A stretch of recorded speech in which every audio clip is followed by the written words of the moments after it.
हम मुजफ्फरपुर को राजधानी बनाने की मांग कर रहे हैं, क्योंकि मुजफ्फरपुर उस योग्यता को पूरा करता है। उत्तर बिहार के 21 जिलों को मिलाकर वैशाली राज्य बनाया जाए। यहाँ जो उद्योग धंधा थे उसको बंद कर दिया गया, जैसे चीनी मिल, और हम उद्योग का जाल बिछाएंगे।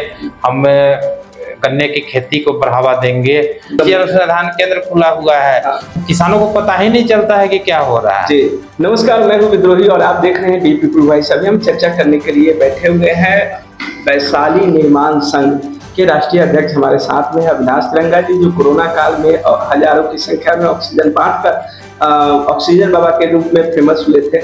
आइए जानते हैं कि वैशाली राज्य के निर्माण की जरूरत क्यों पड़ी और आगे क्या कुछ योजना है। सबसे पहले बहुत बहुत स्वागत है आपका हमारे इस चैनल पर। पहला सवाल है कि बिहार जब एक अपने आप में सम्मिलित राज्य है, तो फिर आपको क्यों आवश्यकता महसूस हुई कि बिहार से अलग हटके एक वैशाली राज्य का निर्माण किया जाए? देखिए, बिहार अपने आप में एक समृद्ध राज्य है, लेकिन उत्तर बिहार के लोगों की उपेक्षा की जाती है। हम लेबर सप्लायर हैं। गंगा इस पार की जो बात करेंगे हम जी, तो चारों तरफ नदी किनारे हम लोग हैं, और हम लोग के पास कुछ है नहीं, ना कोई विकास की योजनाएं सरकार देती है, ना कुछ देती है। सिर्फ पंजाब, हरियाणा, दिल्ली, महाराष्ट्र, बेंगलोर को लेबर सप्लाई करने में हम महारत हासिल किए हुए जी। उस दाग से छुटकारा पाने के लिए आवश्यकता है कि गंगा इस पार के जिलों को मिलाकर, 21 जिलों को मिलाकर वैशाली राज्य बनाया जाए, क्योंकि वैशाली लोकतंत्र की जननी रही है, उसकी उपेक्षा हो रही है जी, और सरकार ध्यान नहीं दे रही है। तो इसलिए हम लोगों ने भारत के प्रधानमंत्री से मांग किया है कि उत्तर बिहार के 21 जिलों को मिलाकर वैशाली राज्य बनाया जाए, और इसकी उससे समृद्धि होगी, विकसित होंगे। हम अपना विकास खुद कर पाएंगे।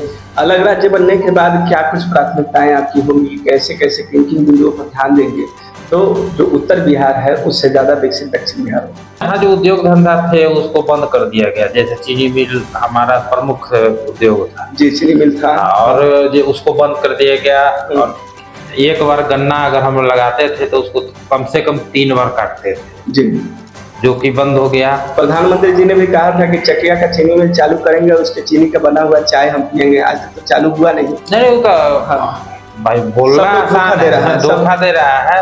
आज उत्तर बिहार के लोग बाहर जाना छोड़ दें तो कितने उद्योग धंधे बंद हो जाएंगे। लेकिन हमको यहाँ लगा के यहाँ के लोग का भी डेवलपमेंट होगा और यहाँ का विकास भी होगा, लेकिन ये लोग नहीं चाहते हैं, नहीं चाह रहे, और उनको उचित वहाँ मुआवजा भी नहीं मिला। लेबर का जो सैलरी है वो भी नहीं मिल पा रहा है। बाहर जाकर क्या खाएंगे, क्या कर लाएंगे? हाँ, वहाँ रहने खाने में भी खर्च है जी, बीमारी है और एक एक रूम में 10-10 लोग रहते हैं जी। तो इन सब से हमारे यहाँ उद्योग लगेगा। हम मुजफ्फरपुर को राजधानी बनाने की मांग कर रहे हैं, क्योंकि मुजफ्फरपुर उस योग्यता को पूरा करता है। वैशाली राज्य का अगर निर्माण होता है, उत्तर बिहार के जो जिले हैं उन लोगों के लिए एक अपनी योजना बनेगी, और हम उद्योग का जाल बिछाएंगे। हम गन्ने की खेती को बढ़ावा देंगे। हमारा लीची प्रमुख फसल है, उस पर कोई केंद्र बिंदु नहीं है। मुजफ्फरपुर लीची के लिए जाना जाता है, जीआई टैग मिल गया, लेकिन उसे कोई लाभ नहीं है। उसके डेवलपमेंट के लिए कोई सारी योजनाएं हैं, ऊपर से ऊपर उठ है, सब कागज पर हो जाता है। लीची अनुसंधान केंद्र खुला हुआ है, किसानों को पता ही नहीं चलता है कि क्या हो रहा है। जी, एक सवाल एक और है कि अयोध्या में श्री राम जी का, रामलला का मंदिर बन गया, वहाँ टूरिस्ट भर भर के जा रहे हैं। वैशाली मैंने राज्य में जो आप कह रहे हैं जिसकी परिसीमा होगी, उसमें सीता माता जी का मंदिर है सीतामढ़ी में, उसको डेवलप करके क्या टूरिस्ट प्लेस के रूप में विकसित किया जा सकता है? यहाँ पर हम उस पर बात कर रहे हैं। हम लोग इसके लिए एक विशेष अभियान चला रहे हैं कि सीतामढ़ी को डेवलप किया जाए। साथ ही साथ वैशाली एक बहुत बड़ा टूरिस्ट पैलेस हो सकता है, और होना भी चाहिए। लोग आते हैं लेकिन सुविधाएं नहीं है। मुजफ्फरपुर से अगर आप टूरिस्ट हैं, वैशाली जाने का विचार हो तो कोई बस सेवा डायरेक्ट नहीं है। आप कैसे जाएंगे? या तो आप निजी गाड़ी भाड़ा करेंगे तब जाएंगे। कोई अगर महावीर स्वामी जन्मस्थली पर जाने का कोई व्यवस्था नहीं, ना पटना से ना मुजफ्फरपुर से। जी जी।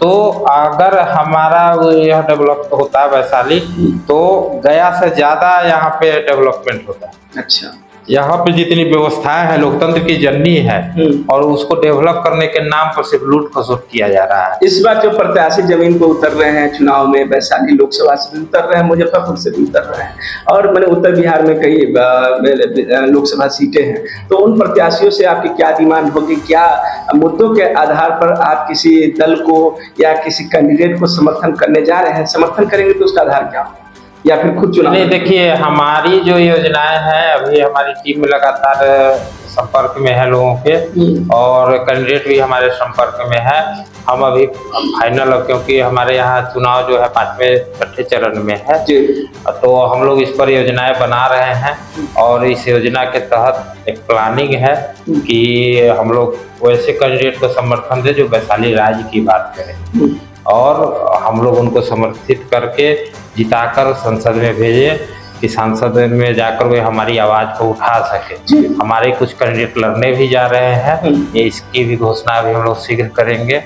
इस पर हमारी लगातार कोर कमेटी की बैठक चल रही है। चलिए, तो आपका बहुत बहुत धन्यवाद कि आपने एक महत्वपूर्ण मुद्दा जो दक्षिण बिहार और उत्तर बिहार के बीच में अनुकूल विकास की चुनौती थी, यानी कि जो वैशाली साम्राज्य, पुरानी वैशाली साम्राज्य की जो सीमाएं थी वो कहीं ना कहीं विकास से छूता रह गया था, उसको एक मानक पटल पर लाने का काम आप कर रहे हैं। वैशाली राज्य निर्माण संघ आपने बनाया है और आपकी विभिन्न योजनाएं जो आपने दर्शकों से साझा की, उससे दर्शक जरूर लाभान्वित हुए होंगे और आने वाले समय में देखना है कि वैशाली राज्य जो विकास में कहीं ना कहीं पीछे छूट गया है, किस जगह तक पहुंच पाता है। ऐसे ही खबरों के लिए बने रहे डीपीपी वॉइस के साथ। अगर यह खबर आप यूट्यूब पर देख रहे हैं तो वीडियो को लाइक करें और चैनल को सब्सक्राइब करें। खबर आप फेसबुक पर देख रहे हैं तो हमारे पेज को लाइक करें। धन्यवाद।